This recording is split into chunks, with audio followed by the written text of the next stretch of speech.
Open to your Bible to Matthew 28. Each of these books, these Gospels, Matthew, Mark, Luke, and John, I don't know if you knew it or not, or even cared, and you don't need to care. These were among the last books written in the New Testament. Okay? Matthew, Mark, Luke, and John, even though they're the first books in the New Testament, they were among the very last books written. Which is interesting, isn't it? Here's the story of Jesus, and these are the last books written? Yeah. All of Paul's letters, all of those other letters that these guys had been writing to all those congregations had been written years before. When we read about Peter in here, in these last chapters of the Gospels, he had been dead over 20 years when they sat down to write this, okay? So Matthew, Mark, Luke, and John sit down to write the story of Jesus 20 years after the most prominent apostle and disciple had died.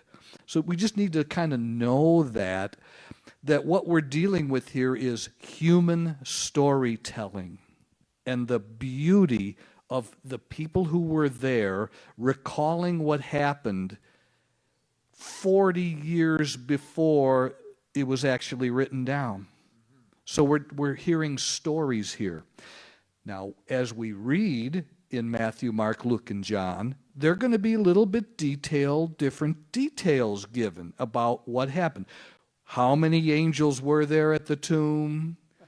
You know, who saw this and that? Who was the first one at the tomb? There are different details given about it as these people are telling their stories. Two of the gospel writers, Mark and Luke, weren't even there. They weren't even believers yet. Okay? They came along later. Mark and Luke came along later. They weren't there. Where did they get their stories from? Well, they got their stories from the people who were there. Yeah. And they told them, and they said, well, here's what happened. Mark, the gospel writer Mark, they think he's the first, his is the first gospel written. It was written, they guess, around the year 70. So this is 40 years after the events. Mark, who was never there, is writing what happened. And he wrote from stories that people who were there. Mark was an assistant to the Apostle Peter. So I can imagine on all the things that Peter did in the later years and all the ministry, here's Mark with him, and they're sitting around talking at night. Mark says, well, what was it, man? Well, how did that go? And Peter says, well, here's what happened, man. Here's what it was. And so Peter tells Mark all this stuff. And then Mark starts to think, this has to get written down, these stories. We've got to write this down. So he starts to write, and he's the first one. The first gospel written was by a guy who wasn't there. But he heard stories from people who were there. Luke is also a guy who wasn't there. Luke, it says, and he at the beginning of his gospel, and even in the book of Acts that Luke wrote, he said, I did a lot of research on this because I want you to know these stories that you're hearing are true and they really happened, and so I researched it. So Luke, who was a physician, a doctor who was used to orderly thinking in his own training, systematically went about talking to everybody he could who was there to find out what happened. Now, Matthew and John were there. So the gospel writers, Matthew and John, you're hearing from them firsthand recollections of what happened as best they could recall these decades later. Now, Pastor, this is where I feel a little bit that I want to be very careful. There are different opinions, and I'm on how to deal with these stories. One of the opinions is how I've kind of set it up so far in my talking to you, that these are stories, recollections, decades later after the events happened by people who were there or people who talked to people who were there, and decades later they're writing this down. Okay, that's some people are not even comfortable with that idea, although it's true. Other people, and we were in a Bible study yesterday morning in a small group of guys where there's a big difference of opinion even on approaching this the same way I am right now. Some were not comfortable with that possibility that some details of what happened on Easter morning could be recollections that may not exactly have been exactly how it happened.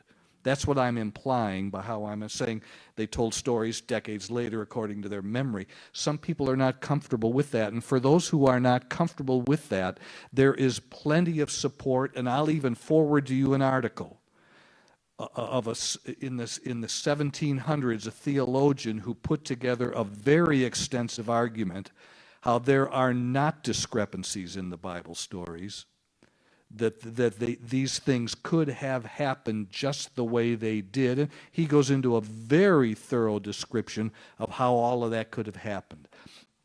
But I want to kind of stretch it just a little bit. So if you're not comfortable with this notion that some of these the details of the Easter morning stories, some of them may not have happened exactly the way they said, and it's okay with God. So much of our existence is telling stories to each other, and the point of your relative is not the exact details, but what did this man mean? Who was he as a person? Ken, Randy, let me add something go right for it. here. Thank you. The famous prayer that Jesus prayed in John 17, which is amazing, covers a lot of territory.